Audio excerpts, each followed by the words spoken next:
Listeners, KPK dan Polri tengah terlibat polemik terkait jabatan Brigjen Endar Priantoro sebagai Direktur Penyelidikan KPK. Endar diberhentikan per 31 Maret 2023 berdasarkan surat yang dikeluarkan oleh Sekjen KPK Cahya Harefa pada 30 Maret.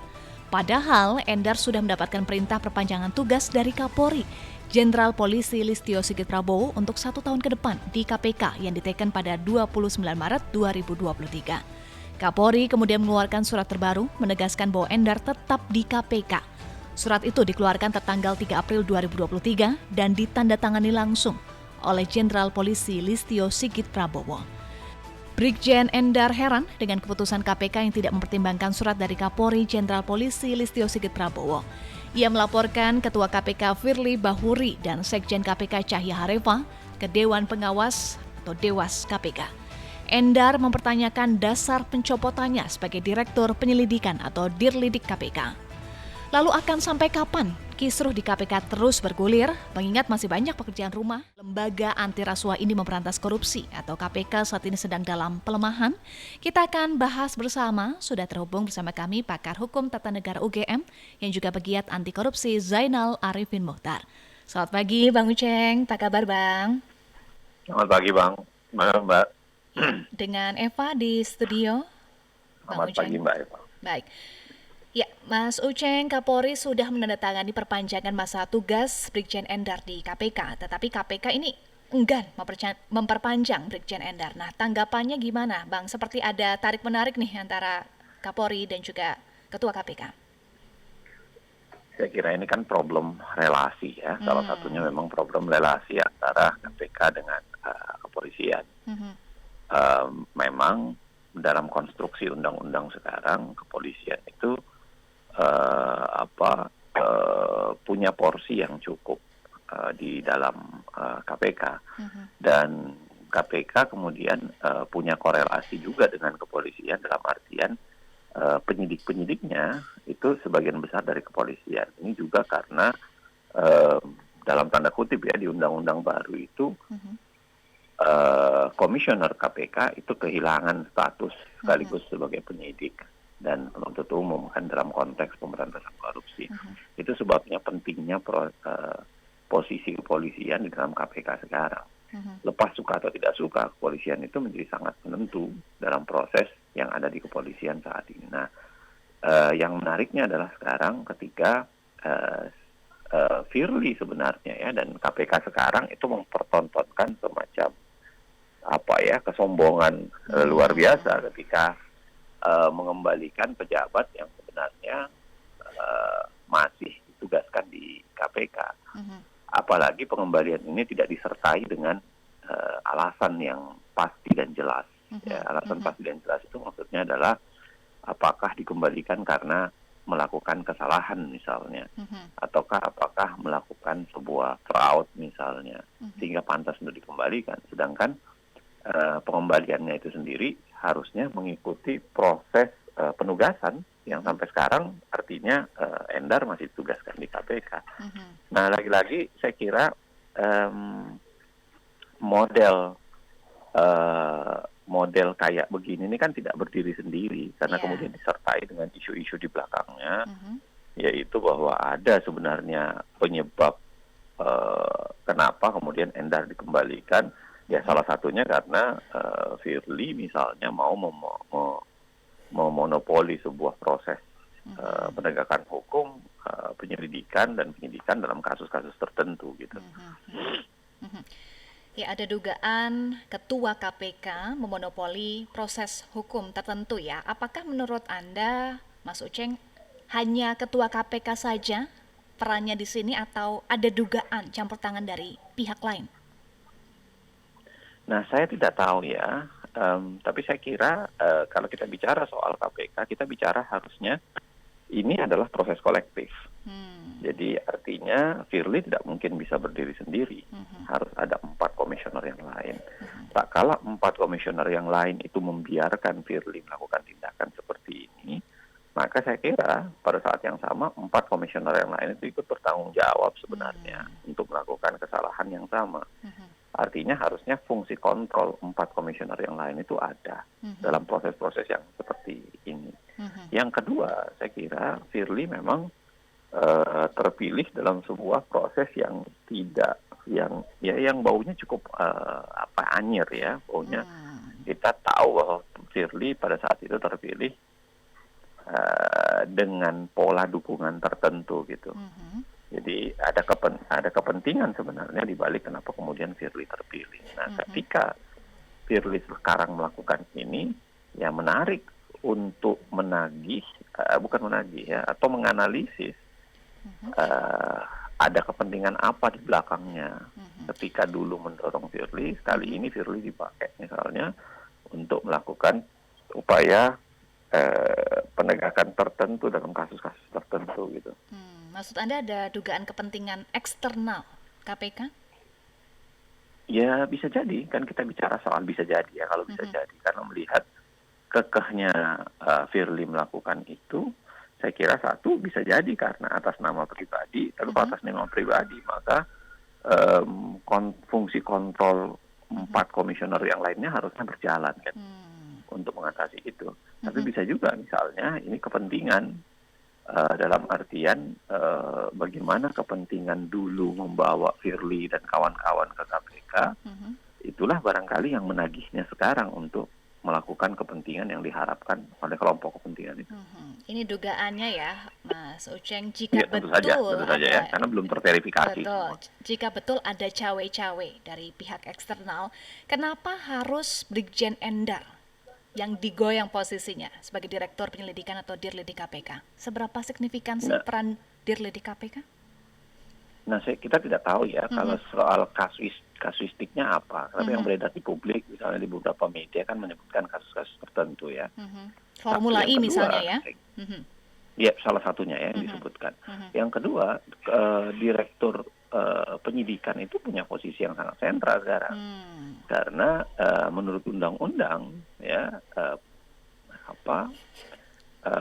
komisioner KPK itu tidak lagi sekaligus sebagai penyidik dan penuntut umum, ya kan?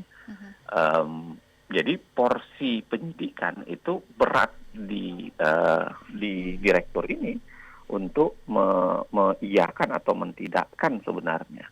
Nah, tentu ada mekanisme di internal KPK ya yang dianut oleh KPK, tapi pada saat yang sama saya kira posisi itu menjadi sangat sentral.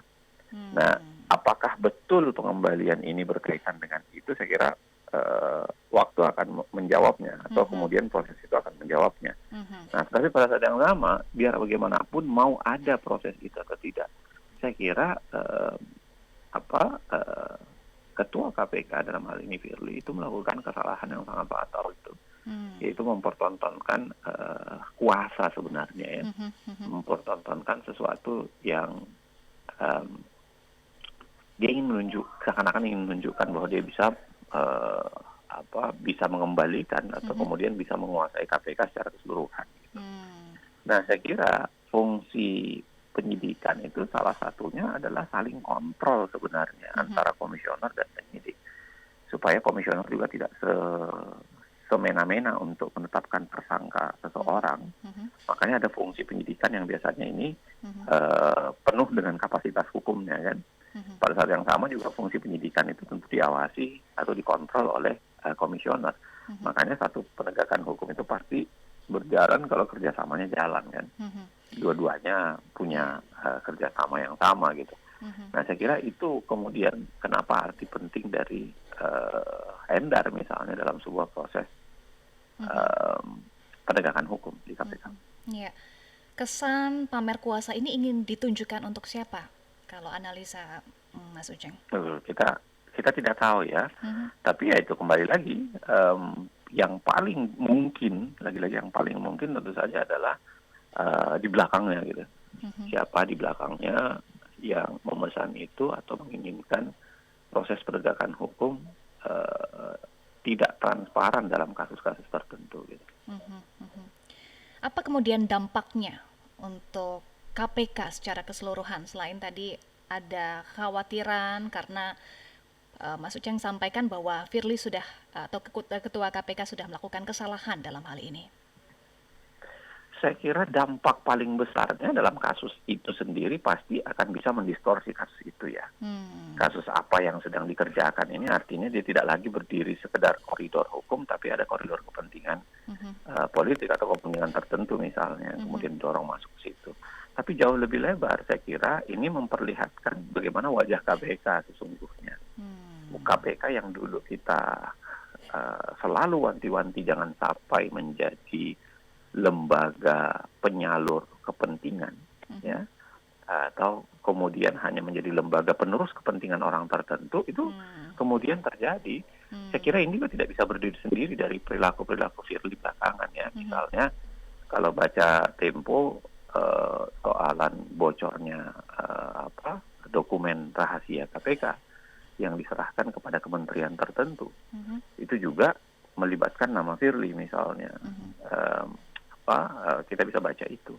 Nah, artinya apa? Saya kira KPK berjalan makin menjauh sebenarnya dari fungsi yang dibayangkan dari pemberantas korupsi yang bersih, ya, baik, lalu kemudian melakukan penegakan hukum secara benar gitu. Saya kira KPK menjauh dari itu, paling tidak dari kasus-kasus seperti ini. Ya, tetapi kan ada Dewas KPK. Mas, seberapa signifikan peran Dewas untuk mengawasi, dan sebetulnya kan Brigjen Endar sudah melapor ke Dewas. Nah, saya nggak tahu ya, tapi saya sendiri mohon maaf kepada teman-teman di Dewas, saya sendiri menganggap bahwa Dewas ini menjadi kayak aksesoris saja gitu. Dia aksesoris, pemanis dari sebuah kelembagaan, tapi tidak pernah menjalankan fungsi sebenarnya dengan baik. Kita harus ingat sekian banyak laporan ke Dewas itu tidak ada yang berjalan dengan maka kalau dibalik misalnya coba sebutkan aja apa hasil kinerja Dewas yang memadai atau memberikan efek luar biasa pada pemberantasan korupsi, saya kira nyaris tidak ada gitu. Ya, laporan-laporan dulu berkaitan dengan Firly dan kawan-kawan tidak ada yang ditindaklanjuti dengan baik. Bahkan dalam kasus Lili Pintauli misalnya, putusan Dewas itu sendiri kan seakan-akan dalam tanda kutip ya, itu mendua gitu, tidak jelas. Nah, saya kira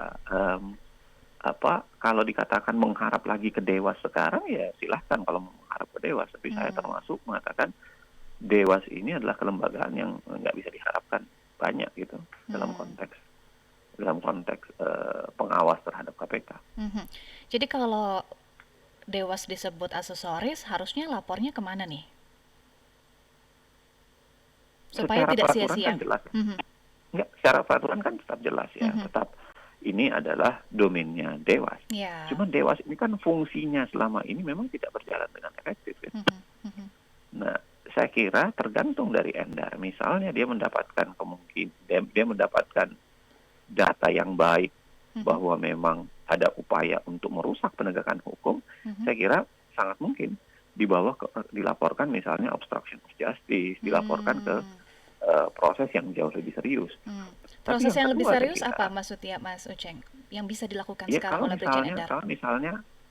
Kalau misalnya memang ada indikasi membocorkan rahasia negara atau kemudian memberikan ke pihak lain dokumen rahasia, saya kira itu kan sangat mungkin bawa ke proses penegakan hukum lain ya. Penegakan hukum misalnya membocorkan rahasia, tentu saja bisa masuk ke proses di kepolisian misalnya dan lain sebagainya. Jadi ada banyak kemungkinan tergantung seberapa besar Endar memegang bukti tertentu. Nah, tapi saya kira fungsi kontrol lainnya tentu berada di Presiden sebenarnya.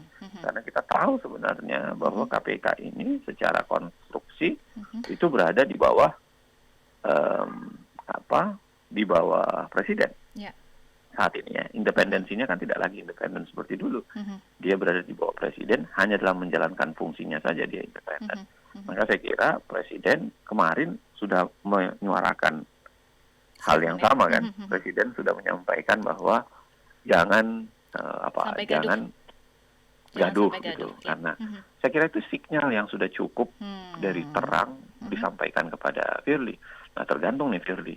Apakah Firly punya kesetiaan struktural dalam artian dia patuh pada Presiden yang memang menjadi KPK berada di bawah Presiden yang hanya dalam menjalankan fungsinya independen, ataukah sebenarnya Firly akan patuh sama pemilik kepentingan yang dulu menaruh dia di KPK. Jadi bola sekarang ada di Firly Bahuri ya, Mas Uceng. Nah, apakah cukup statement Presiden Jokowi jangan sampai gaduh atau perlu langkah lebih lanjut dari Presiden Joko Widodo kepada Firly Bahuri? Nah, saya kira memang Presiden Jokowi harus hati-hati ya, karena biar bagaimanapun KPK tetap independen dalam menjalankan fungsinya. Kalau ini termasuk fungsi, tentu ada ranah independensi yang dipegang oleh apa yang harus ditaati oleh Presiden. Tapi pada saat yang sama saya kira kegaduhan dari sebuah proses administrasi di internal KPK itu Presiden sangat mungkin untuk mengingatkan. Gitu. Baik, apakah polemik ini akan mempengaruhi juga bagaimana kepercayaan publik kepada lembaga anti rasuah, Mas Uceng? Saya kira jelas di penegaskan kasus yang sedang ditangani, misalnya yang sedang diumbar ke publik gitu ya, yang membuat kenapa Endar ditarik, kepercayaan publiknya pasti akan turun pada sisi itu, pada kasus yang itu. Nah, tapi yang lebih daripada itu, kedua saya kira perilaku ini itu melengkapi sebenarnya catatan keburukan KPK selama ini gitu. Dan bukan cuma, kita sudah tahu ya, secara umum KPK mengalami penurunan luar biasa untuk indeks kepercayaan publik. Di bawah Sekarang Kejaksaan sudah berada Agung di ya, titik di bawah Kejaksaan, lalu kemudian di bawah lembaga-lembaga yang dulu sebenarnya itu menjadi lembaga yang KPK punya tugas untuk memperbaiki mereka. Bagaimana mungkin KPK yang punya tugas untuk memperbaiki mereka itu sekarang sudah jauh lebih baik gitu, dibanding indeks ini ya, kepercayaan publiknya terhadap mereka. Baik, sekarang kan yang muncul ke publik seperti seolah lagi perang surat nih, surat antara Kapolri kemudian dari KPK sendiri. Sebetulnya surat mana yang legitimate kalau dilihat, Mas Uceng? Tentu banyak hal yang harus dilihat dulu ya, soal legitimate, soal benar secara hukum tentu banyak dilihat dulu. Tetapi saya kira biar apapun itu,